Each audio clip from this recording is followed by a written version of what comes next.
Hello dear learner, यहाँ हम discuss कर रहे हैं एल्यूशन बुक से the same word used as different parts of speech. तो कोई भी हमारा एक वर्ड है पर हम उसको सेंटेंस बना सकते हैं डिफरेंट पार्ट्स ऑफ स्पीच के व्यू पॉइंट से, मतलब उनकी तरह। फॉर एग्जांपल यहाँ पर आप जानते हैं कि पार्ट्स ऑफ स्पीच हमारे 8 होते हैं। क्या? नाउन, प्रोनाउन, और इसके बाद क्या? Adjective, verb, adverb, preposition, conjunction and interjection. और इसकी बेसिक जानकारी, बेसिक नॉलेज आपके पास होनी चाहिए। तो ये चैप्टर बड़ा ही इंटरेस्टिंग है और साथ साथ में हम इसके कॉन्सेप्ट को भी जानेंगे कि किस तरह से कोई भी एक वर्ड नाउन की तरह है तो वो अदर पार्ट्स ऑफ स्पीच में भी अपना मतलब पार्ट्स ऑफ स्पीच की तरह यूज़ हो सकता है किसी सेंटेंस में। देखते हैं कैसे। First of all we have a word A. तो ए क्या है? ए जो वर्ड है इसको हम सेंटेंस में यूज़ करते हैं तो ये आर्टिकल की तरह यूज़ हो सकता है और प्रपोजिशन की तरह भी यूज़ हो सकता है। तो प्रपोजिशन की तरह कैसे यूज़ होगा ये आपके लिए न्यू हो सकता है। तो यहाँ देखिए आर्टिकल की तरह अ मैन इज़ हेयर। तो यहाँ देखिए कि मैन नाउन से पहले ये जो ए यूज़ हुआ है ये यहाँ पर आर्टिकल की तरह यूज़ हुआ है।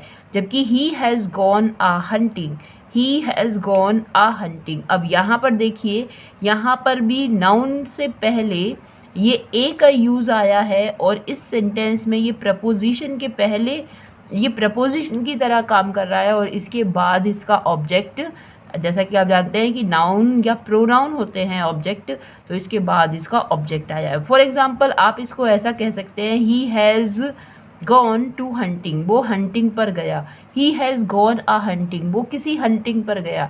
तो यहाँ पर जो ए है एनी जैसा वर्क यहाँ पर कर रहा है। ठीक है, तो यहाँ पर ये जो वर्क कर रहा है वो किसकी तरह है? प्रपोजिशन की तरह। तो ए ने यहाँ वर्क किया आर्टिकल की तरह भी जो कि नाउन से पहले आया, और प्रपोजिशन की तरह भी जो कि अपने ऑब्जेक्ट से पहले आ गया, और ऑब्जेक्ट नाउन या फिर प्रोनाउन होते हैं। नेक्स्ट आप देखिए, नेक्स्ट हमारा वर्ड है एबव। नेक्स्ट हमारा वर्ड है एबव। एबव यहाँ आप देखिए कि एडवर्ब की तरह, एडजेक्टिव की तरह, नाउन और प्रोनाउन की तरह ये यूज़ हो सकता है। और किस तरह से सेंटेंस बनेगा कि सबसे पहले एबव का मतलब ऊपर से होता है, किसी भी चीज़ के ऊपर, जो कि कवरिंग सेंस में है। ठीक है, एडवर्ब की तरह गॉड लिव्स एबव। तो यहाँ पर देखिए कि सबसे पहले हमारा ये जो सेंटेंस है गॉड लिव्स एबव, तो गॉड हमारा क्या है? नाउन, और इसके बाद इसका वर्ब है लिव्स, और उसके बाद ये वर्ब के बारे में बताता है, रहता है कहाँ पर? एबव, सबसे ऊपर, है ना, एबव ऊपर रहता है। तो इस वर्ब के बारे में हमें कुछ बता रहा है, that's why it is adverb. Now next executive की तरह कैसे यूज हुआ है एबव? तो the above rules is very important. तो कौन से रूल? Above rule. तो रूल नाउन है और नाउन से पहले ये नाउन के बारे में जो बता रहा है तो ये एडजेक्टिव की तरह यूज हुआ है। नेक्स्ट हमारा वर्ड है नाउन। तो नाउन की तरह एबव कैसे यूज हुआ है यहाँ देखते हैं। All good things come from above. तो ऑल गुड थिंग्स की सारी अच्छी चीज़ें कम आती हैं कहाँ से? From above. तो फ्रॉम यहाँ पर प्रपोजिशन है और प्रपोजिशन के बाद क्या? नाउन या फिर प्रोनाउन आते हैं ऑब्जेक्टिव के रूप में।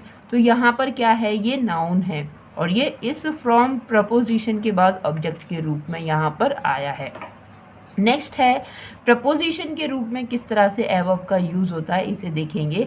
तो इसका मतलब हो जाएगा अधिक ऊंचा। Aditi stood high above the rest. तो अदिति बैठी हुई है कहाँ पर? हाई, ऊंचे, ऊंचे पर बैठी हुई है, और हाई भी यहाँ पे एडवर्ब की तरह यूज़ कर रहा है, पर हाई कहाँ? Above the rest. जो द रेस्ट यहाँ पे नाउन है और इससे पहले ये क्या आ रहा है? प्रपोजिशन का यूज़ हुआ है। तो यहाँ पे हमने देखा कि एबव का यूज़ हुआ है एडवर्ब की तरह, एडजेक्टिव की तरह, नाउन की तरह और प्रपोजिशन की तरह। तो एक ही वर्ड हम कई तरह से यूज़ कर सकते हैं। ठीक है, नेक्स्ट वर्ड है आफ्टर। तो आफ्टर का यूज़, आफ्टर जानते हैं कि हम इसको बाद का सेंस देते हैं। आफ्टर मतलब बाद में, बाद। ओके, तो आफ्टर एडवर्ब की तरह किस तरह से यूज हुआ है यहाँ देखेंगे सेंटेंस में। Suman will go now, a man will come after. तो यहाँ पे एडवर्ब, वर्ब के बारे में जो बताए, तो यहाँ पे देखिए अ मैन विल कम, और कब आएगा? यहाँ पर कब आएगा मतलब, तो वो हमें ना वर्ब के बारे में जो बता रहा है वो एडवर्ब होता है। अ मैन विल कम आफ्टर, उसके बाद आएगा, ठीक है। तो यहाँ पे एडवर्ब की तरह यूज़ हो रहा है। नेक्स्ट है प्रपोजिशन की तरह, Aditya came after me. Next preposition की तरह किस तरह से कि Aditya came after me, Aditya मेरे बाद आया। तो आदित्य केम कब, आफ्टर मी। और यहाँ पे देखिए कब का सेंस आ रहा है, तो ये कब पूरा का पूरा क्या बना रहा है, यह प्रपोजिशनल फ्रेज बना रहा है, एडवर्ब फ्रेज बना रहा है, ठीक है। तो आफ्टर मी, मेरे बाद यहाँ पर प्रपोजिशन की तरह यूज़ हुआ है। नेक्स्ट है कंजंक्शन की तरह, Bina came after Nilu had gone. तो एक सेंटेंस यहाँ पर बीना केम, दूसरा सेंटेंस नीलू हैड गॉन, और इन्हीं को जोड़ने के लिए आफ्टर का यूज़ हुआ है।